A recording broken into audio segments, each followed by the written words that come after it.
On the day I got promoted, the boss's daughter walked in. "You're demoted. Consider it a reality check." I told HR, who laughed. 4 hours later, I had 96 missed calls. Welcome to Cheat Sheet Tales, where loyalty dies, lies bleed out, and the truth hits like a slap to the face. These aren't just stories. They're confessions soaked in betrayal and regret. Ever spotted a red flag when it was already too late? Say it in the comments. Let's tear into today's tale. I stood frozen at the podium, certificate in hand, as Petra sauntered into the conference room. Every eye tracked her movement, the boss's daughter, who'd spent more time posting office party photos than learning our product line. My moment of triumph evaporated as she approached. Designer. Heels clicking against the floor like a countdown. "Excuse me, everyone," she announced, her voice cutting through the congratulatory murmurs. "There's been a slight adjustment to today's announcement." The room fell silent. 3 years of 2 a.m.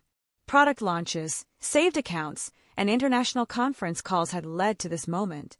My promotion to Senior Development Manager, now Petra was looking at me with the detached interest of someone studying an insect. After careful consideration, she continued, not bothering to look at the no card in her hand. "We've decided the senior development position requires additional experience. Claire Donovan will be taking the assistant coordinator role instead." She smiled thinly. "Consider it a reality check." My certificate suddenly felt like it weighed 1,000 pounds. The room blurred as blood rushed to my face. Garrison, her father and our CEO, wasn't even present for this ambush. Thea, my closest colleague, reached for my arm, but I stepped away. "I wouldn't break. Not here." "The champagne and cake will still be served in the break room," Petra added, checking her watch. "I have calls with our European partners in 15 minutes, so unfortunately I'll miss the celebration." Our European partners, my European partners, the ones I'd spent 6 months cultivating relationships with for our biggest international launch yet. As people awkwardly filed out, their congratulations transformed to whispered sympathies, I felt something shift inside me. The floor beneath my sensible shoes seemed to tilt as a clarity I'd never experienced before washed over me. I didn't know it yet, but that moment of humiliation would be the catalyst for something Petra never anticipated. Because while she had her father's name, I had something far more valuable. And she had just made the mistake of taking everything. I had nothing left to lose. If you're enjoying the story of workplace betrayal and what might happen next, make sure to like this video and subscribe for more real-life dramas that will keep you on the edge of your seat. Comment below if you've ever had someone try to take credit for your hard work. I read every comment and would love to hear your experiences. My name is Claire Donovan. Before that day, colleagues described me as methodical, dedicated, and perhaps too accommodating. I grew up in a small coastal town where my father ran the local hardware store, teaching me the value of knowing your inventory better than your competition. My mother, a high school mathematics teacher, instilled in me the importance of double-checking every calculation. Neither prepared me for corporate politics. I joined Garrison's company 3 years ago after completing my master's in international business development. The company was struggling to expand beyond domestic markets, and my thesis on penetrating reluctant international economies caught their attention. I wasn't the obvious choice. I lacked the pedigree of other candidates, but my research was solid, and I was hungry to prove myself. For my first project, I was assigned to analyze why our products weren't selling in Australia. After 3 weeks of research, I discovered our shipping partner was holding inventory in acclimation controlled warehouses, causing product degradation before items even reached shelves. My solution saved the company $3.4 million in my first quarter.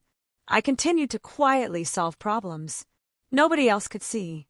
When our Asian market expansion stalled, I identified cultural customization that revitalized sales. When tariffs threatened our Canadian distribution, I found a legal workaround that preserved our margins. Through it all, I remained in my mid-level position while watching less qualified people climb past me. People like Derek, who played golf with Garrison. People like Weston, who attended the same university as the board chairman. People like Petra, who spent her first year observing departments before landing a director title. I told myself merit would eventually win. I was naive. The morning before my promotion turned to motion, I had received an email from our largest potential European partner. Your analysis of our market is the most comprehensive we've seen, their CEO wrote. We look forward to tomorrow's presentation and finalizing our partnership. That partnership would be worth $42 million in first-year revenue. Alone, I had spent months identifying a legislative loophole that would give us significant tax advantages if we moved quickly before pending regulations closed it. The information wasn't public knowledge, but my research with regulatory insiders had uncovered it. This was my masterpiece, and now, apparently it was Petra's. After the demotion announcement, I walked directly to HR. Everett, the human resources director, welcomed me with practiced neutrality. His office smelled of coffee and printer toner. Karen, what can I do for you today? He asked, despite surely knowing why I was there. I'd like to understand the rationale behind my position change, I said, keeping my voice steady, particularly since it contradicts what Garrison told me yesterday. Everett shifted in his seat. Position adjustments happen for various reasons. I interrupted. We've known each other for 3 years. Let's not pretend this is normal procedure, he sighed, shoulders dropping. Look, I understand your frustration, but her father owns the company. What do you expect us to do? The fluorescent light above flickered, casting momentary shadows across his apologetic expression. So, merit means nothing here? I asked. Merit means something, he replied carefully, but family means more. I left his office with my answer. In the elevator down to my floor, my phone buzzed with a message from Thea. Petra just emailed everyone. She's taking over your European presentation tomorrow, so she's handling it personally now. The elevator doors opened, but I couldn't move. The European presentation contained my research about the regulatory loophole, the key to our competitive advantage. If presented correctly, it would cement our position in 5 countries. If handled poorly, my phone buzzed again. Thea, she's in your files right now, copying everything. Of course she was. Why steal half a victory when you could take it all? I returned to my desk, soon to be relocated to some distant corner, and found Petra sitting in my chair, scrolling through my computer. She didn't even look up. I need your presentation notes for tomorrow, she said. They're all in the shared folder, I replied. Everything's there. This wasn't entirely true. My latest research, the critical updates about the regulatory timeline, was saved in my personal notes. I hadn't transferred them to the shared drive yet, planning to incorporate them during my final presentation review. Perfect, Petra said, standing up. I'll take it from here. You should start moving your things to the assistant coordinator desk. She finally looked at me, her expression almost curious. You know, if you had worked more, this might not have happened. All work and no play makes for replaceable employees. As she walked away, my desk phone rang. It was Veronica, our contact at the European Regulatory Commission. Claire Donovan, I just confirmed that information you asked about. The vote is definitely happening next week, not next month like everyone thinks. If your company wants to utilize the existing framework, you'll need to file within 10 days. 10 days, not the 6 months everyone in the industry believed we had. Thank you, Veronica. This is incredibly valuable. I'm only telling you because you've done your homework better than anyone else approaching our markets. Will I see you at tomorrow's presentation? I paused, my hand tightening around the receiver. I'll be there, but there's been a change in presenters. After hanging up, I sat motionless, considering my options. The correct thing would be to immediately update the shared folder with this critical information to ensure the company had every advantage. But as I watched Petra showing off my presentation to admirers across the office, another path crystallized in my mind. I could just do nothing. The thought both terrified and exhilarated me. I had never deliberately withheld information before, but I wasn't being Asked to present. I was being demoted. My work was being stolen. What did I owe them? That evening, I stayed late, packing my desk items while everyone else left. The office grew quiet except for the hum of air conditioning. In the corner conference room, I could see Petra still practicing my presentation. She was stumbling over the technical details, but her confidence never wavered. She truly believed that confidence alone could substitute for competence. As I watched her, my phone rang. It was Garrison himself. "Karen," he said without preamble. "I just heard about today's announcement. I want you to know I was in board meetings all day. Are you saying you didn't approve the change?" I asked, heart suddenly racing. A long pause followed. "I'm saying Petra has strong instincts about organizational needs. The board feels she's ready for more responsibility, and my work, my projects will be appropriately managed." He finished smoothly. "This isn't a reflection on your performance. Sometimes we need to make room for emerging talent." Emerging talent. His daughter was 31, 4 years older than me. "I understand," I said, though I didn't. "Excellent. I knew you would. That's why we value you. Just not enough to honor promises, not enough to protect my career." As I hung up, Petra emerged from the conference room. Seeing me still there, she approached. "Still working?" "That's dedication," she said, with artificial brightness. "Quick question about slide 32, the regulatory timeline.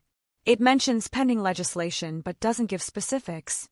Is there a supplemental document?" This was my moment. The information from Veronica changed everything about our market entry strategy. Without it, any presentation would be fundamentally flawed. I looked at Petra, really looked at her. Behind her confidence, I saw anxiety. She knew she was presenting work she didn't understand, but she also believed her name would protect her from consequences. "Everything important is in the main deck," I said. "The legislation isn't expected to impact near-term plans." The lie tasted strange on my tongue, not bitter as I might have expected, but almost sweet. "Perfect," she said, visibly relieved. "That's what I thought." She turned to leave, then stopped. "You know, you should really be grateful. Assistant coordinator is more your speed. The senior role requires someone who can see the big picture, not just crunch numbers." After she left, I sat alone in the darkening office. Tomorrow, Petra would present my work to our European partners, our executive team, and the investment committee. She would present outdated regulatory information. She would miss the urgency of our market entry timeline. She would, with absolute confidence, lead the company toward a massive strategic error, and I would watch it happen. The next morning, I arrived early and chose a seat in the back of the main conference room. Executives began filing in at 8:45. Our European partners arrived at 8:55, led by Henrik there, silver-haired CEO. The investment committee, H1, 5 serious individuals, with the power to approve or deny the $42 million expansion, took their seats at 9 precisely. At 9:10, Petra entered, wearing an outfit that probably cost more than my monthly salary. She distributed handouts. My handouts, created 3 weeks ago. "Good morning, everyone." She began her voice study. "I'm Petra Garrison, Strategic Initiatives Director, and I'm excited to present our European market entry strategy." For the next hour, I watched her deliver my work as her own. She handled the basic material well enough, the market size analysis, the competitive landscape, our product differentiation. The audience seemed engaged, nodding at appropriate moments. Then came the questions. "These projections assume current regulatory conditions," said Elise from the investment committee. "What contingencies do we have if regulations change?" Petra smiled confidently. "Our analysis indicates regulatory stability in this sector. The European Parliament isn't considering relevant changes for at least 6 months, giving us ample implementation time." Henrik frowned, exchanging glances with his legal counsel. "Are you certain?" "We've heard rumors of accelerated timelines." "Just rumors," Petra assured him. "Our sources are quite reliable." My stomach tightened. Veronica wasn't a rumor. She was the assistant director of the Regulatory Commission. The questions grew more technical. With each one, Petra's answers became nagger. Her confident smile more forced. When asked about tariff implications for specific product components, she gave an answer so incorrect I had to stifle a gasp. Then Henrik asked the question I'd been dreading and anticipating. What's your position on next week's parliamentary vote regarding cross or digital commerce regulations? Petra blinked rapidly. Next week. Our intelligence suggests that vote is scheduled for next quarter. It was moved up, Henrik said flatly. It's on the official parliamentary calendar. The outcome will fundamentally reshape market entry requirements. Petra faltered for the first time. We believe it won't significantly impact our projections. The room went silent. Henrik leaned back, no longer taking notes. The investment committee members exchanged concerned glances. Garrison, sitting at the head of the table, frowned deeply. Perhaps, Henrik said carefully, we should reconvene after. Your team has had time to assess the updated regulatory timeline. The meeting ended with uncomfortable handshakes and non-committal pleasantries. As everyone filed out, Garrison pulled Petra aside, his expression thunderous. Neither looked in my direction. I returned to my new desk. In the corner, smaller, facing a wall, a physical manifestation of my demotion. By lunchtime, whispers spread that the European partners were reconsidering. By mid-afternoon, the investment committee had postponed their decision. At the 30, Garrison burst from his office, face flushed, phone clutched in his hand. Petra followed, her earlier confidence replaced by panic. My phone began to buzz. First Thea, then Everett from HR, then the head of legal. By the time I checked my notifications 4 hours later, I had 96 missed calls and messages. The company was in crisis mode. The European partners had not only delayed but were reconsidering whether we were competent enough to work with. The investment committee was questioning the entire expansion strategy, and everyone was looking for answers about how we could have missed something so fundamental. No one had yet realized that I might have those answers, but they would soon, and when they did, everything would change. That night, I couldn't sleep. My phone continued buzzing with messages I refused to answer. Around midnight, I finally silenced it and stared at my ceiling, thoughts racing. The company was in full meltdown, and I was the only one who knew exactly why. Morning arrived with a company-wide email announcing an emergency board meeting at 9 a.m. My name wasn't on the attendee list. No surprise there. Assistant coordinators didn't attend board meetings. I dressed carefully that morning, choosing a simple charcoal dress I'd worn on my first day at the company. As I applied my lipstick, my phone rang. Thea Karen, where are you? Everyone's looking for you. Garrison is having a complete breakdown, and Petra locked herself in the bathroom an hour ago. I'll be in shortly, I replied calmly. They've called an emergency board meeting. Henrik and the European team are threatening to walk completely. Did you know about the vote next week? I paused, lipstick midair. Yes, I did. Silence stretched between us. Karen. Thea's voice dropped to a whisper. Did you deliberately not tell Petra? I set down my lipstick. I'm on my way. We'll talk when I get there. The office was chaos when I arrived. People hurried between conference rooms, expressions tense. Everett from HR spotted me immediately. Thank God, he said, rushing over. The board wants to see you now. He led me to the executive floor, a place I'd visited rarely and never with positive outcomes. Outside the boardroom, Garrison paced well too. Board members spoke in hushed tones. Petra was nowhere to be seen. When Garrison noticed me, he stopped pacing. His face, normally confident and commanding, looked haggard. Addition Karen, he said, my name sounding strange in his mouth. We need to talk about the European presentation. Before I could respond, the boardroom door opened.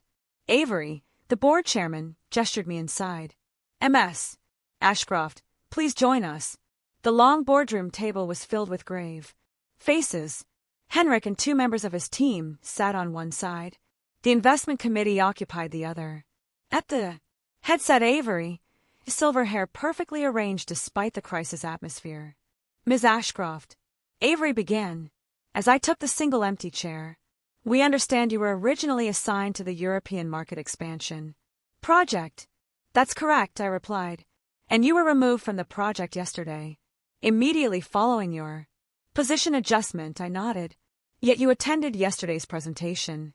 Why?" All eyes turned to me.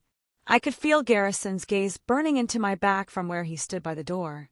"I wanted to support the company's interests," I said carefully. "I've invested significant time in this project and care about its success." Henrik leaned forward. "Miss Ashcroft, were you aware of next week's parliamentary vote on cross or commerce regulations?" The room held its breath. This was the moment that would define everything that followed. "Yes," I answered simply. "I received confirmation of the accelerated timeline the day before yesterday." The room erupted with voices. Avery raised his hand for silence. "And why wasn't this information included in yesterday's presentation?" he asked. I met his gaze directly. "I was removed from the project before I could update the shared files. My notes about the regulatory changes were in my personal research documents." "Personal research?" Garrison interrupted from behind me.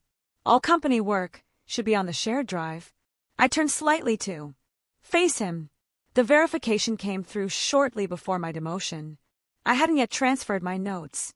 I paused and, afterward, no one asked me for any updates. The silence that followed was deafening. "Do you have this information with you now?" Henrik asked. I reached into my bag and removed a folder. "I do, along with a complete analysis of how we can still enter the market before the new regulations if we move very quickly." For the next 2 hours, I walked the room through everything I knew. The specific regulations changing, the timeline for implementation, the narrow window we had to establish market presence under the existing framework, the exact steps required to meet the deadline.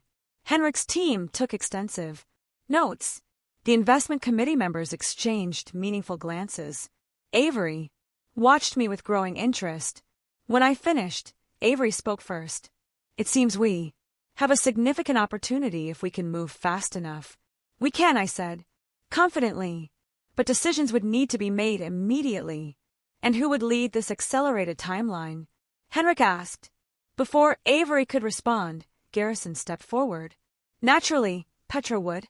"Miss Ashcroft," Avery interrupted, "would you be capable of leading this initiative?" The question hung in the air. Through the glass walls, I could see Petra had finally emerged, watching the meeting from a distance, her expression unreadable. "Yes," I said. "I would." Avery nodded. "The board needs to discuss next steps privately." "Craftswoman, please wait outside." In the hallway, Garrison cornered me immediately. "What game are you playing?" he hissed, keeping his voice low enough that others couldn't hear.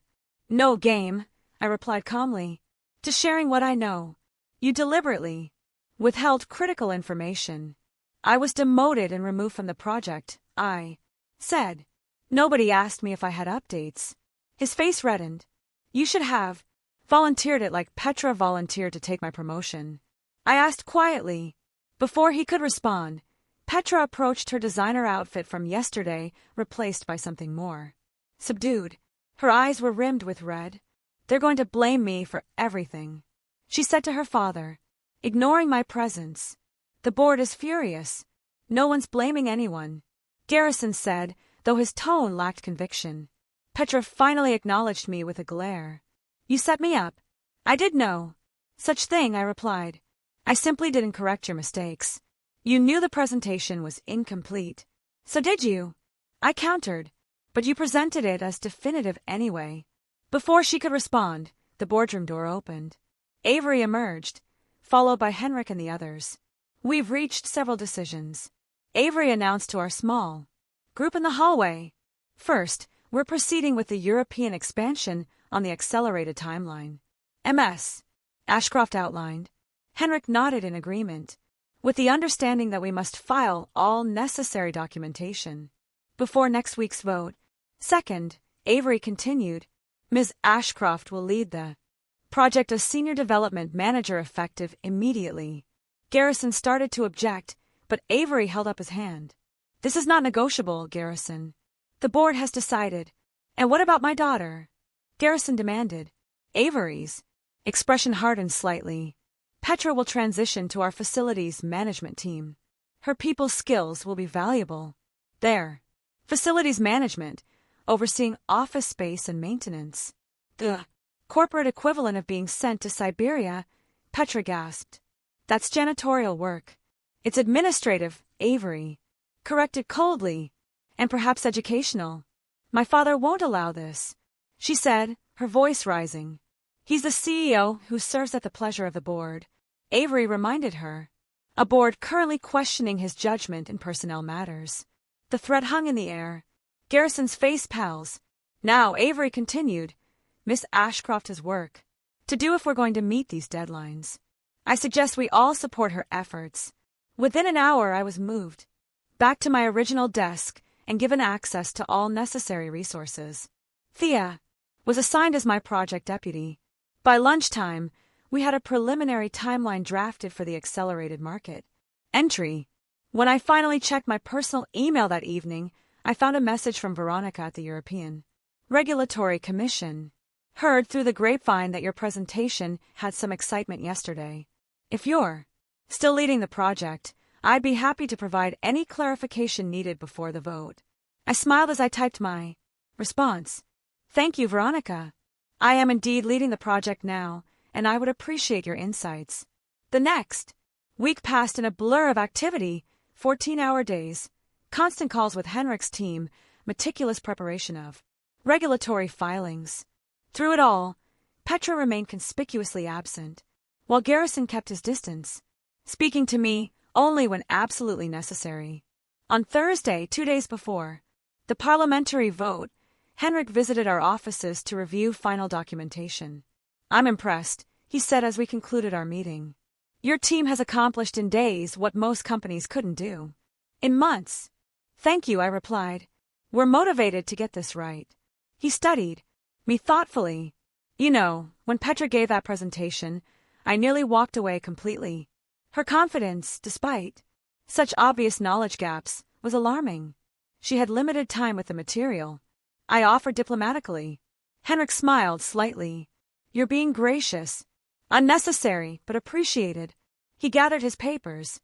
By the way, there's an opening in our executive team for someone who understands both markets. Once this partnership is established, I'd be interested in discussing possibilities with you. The offer caught me off guard. I am committed to seeing this project succeed. Of course, just something to consider for the future. After he left, I sat at my desk, turning his words over. In my mind, a week ago, I'd been demoted to a position with no future. Now I was fielding executive offers from international partners, all because I had chosen not to speak up. The thought was still with me that evening as I worked late, finalizing documents. Most of the office had emptied when I heard footsteps approaching. Petra stood before my desk, looking nothing like the confident woman who had demoted me. Her designer clothes had been replaced by business casual, her makeup subdued. Can we talk? She asked, her voice lacking its usual edge. I gestured to the chair across from me. She sat, hands folded tightly in her lap. I've been assigned to the Belgrade office, she said without preamble. Facilities management for our Eastern European archive facility. Belgrade, the company's most remote location housing. Decades of paper records nobody ever accessed. I see, I said, unsure how to respond. My father can't protect me anymore. The board has him on probation. 2. She looked up, meeting my eyes directly. You won. The statement surprised me. This wasn't about winning, wasn't it? She challenged. You could have told me about the regulatory vote. You chose not to. I considered denying it, then decided on honesty. Yes, I chose not to. Why? Because you took something you didn't earn, I said simply. And you needed to understand the consequences. She was quiet for a moment. I've never failed at anything before. That's the problem, I replied. Failure is how we learn. And what am I supposed to learn from being exiled to Belgrade? I leaned forward slightly. That name's open doors, but knowledge keeps them open. She nodded slowly, then stood to leave. At the door, she paused. For what it's worth, I'm sorry about the demotion. It wasn't personal. It felt personal. It wasn't, she insisted. It was just convenient. I needed a senior role, and yours was available. As she walked away, I realized something important. To Petra, people like me were interchangeable. Our careers mere stepping stones for her advancement. We weren't rivals in her mind. We were props. That understanding changed everything. The next morning, I received an email from Avery requesting a private meeting that afternoon. When I arrived at his office, I was surprised to find Henrik there as well. Claire Donovan, Avery began. We want to discuss your future with the company. My stomach tightened. My future? Henrik has made a compelling case for creating a new position. International Partnerships Director. We've agreed this role should be yours, with appropriate compensation and authority. Henrik smiled. As I mentioned yesterday, your understanding of both markets is exceptional. This is unexpected. I managed. Is it? Avery asked. You single-handedly saved our most important partnership and prevented a potentially disastrous market entry. Mistake. What about Garrison? I asked carefully. As CEO, wouldn't he need to approve this?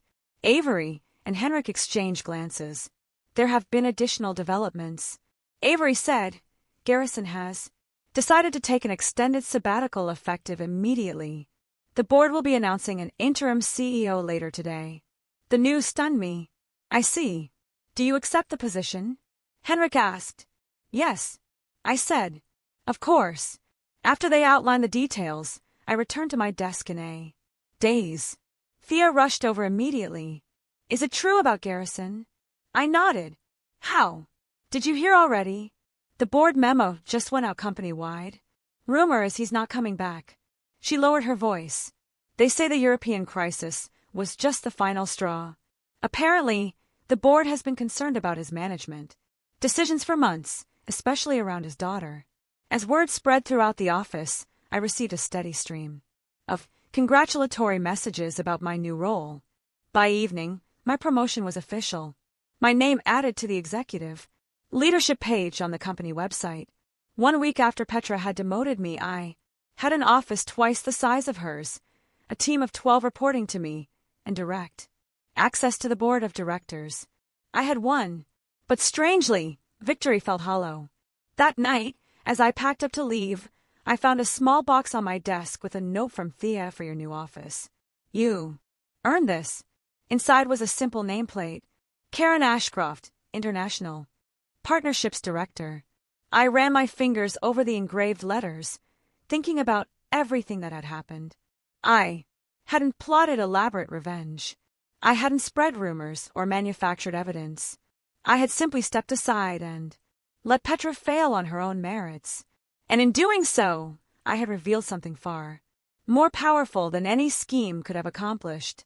The truth about her capabilities. The ultimate revenge wasn't taking her down. It was rising above while she fell under the weight of her own incompetence. 2 days later, we received confirmation that our European market entry had been approved before the regulatory changes. The partnership with Henrik's company was formalized. The $42 million expansion was proceeding. As I stood at the window of my new office, watching the sunset paint the city skyline, my phone buzzed with a text from an international number I didn't recognize. It's freezing in grade. The archive facility is as exciting as it sounds. Congratulations on your promotion. I underestimated you. Won't happen again. I didn't reply. Some lessons are best learned in silence. 6 months later, our European expansion was exceeding all projections. Garrison's sabbatical had become permanent retirement. Petra remained in Belgrade, though rumors suggested she was looking for positions at other companies. And me, I was thriving in my new role, respected by the board and my team alike. The fear that had driven me to work twice as hard as everyone else had transformed into confidence that allowed me to work twice as smart. When Henrik visited for our quarterly review, he commented on the change. You seem different. Claire Donovan, more assured. I learned something important. I told him, true power isn't in titles or family connections. It's in knowing your value and being willing to stand in it even when others try to diminish you. He smiled, and in knowing when to speak up and when to remain silent, especially, that I agreed. People often think revenge requires elaborate schemes or public humiliation, but I discovered its purest form, creating success so undeniable that those who wronged you must acknowledge it. Even from their exile in Belgrade, the most devastating response to someone who tries to erase you isn't fighting back. It's becoming impossible to ignore. If this story resonated with you, please hit the like button and subscribe for more real workplace dramas that will keep you coming back for more. Have you ever been underestimated and then proven someone wrong? Share your experience in the comments below. I read every single one and would love to hear how you handled it.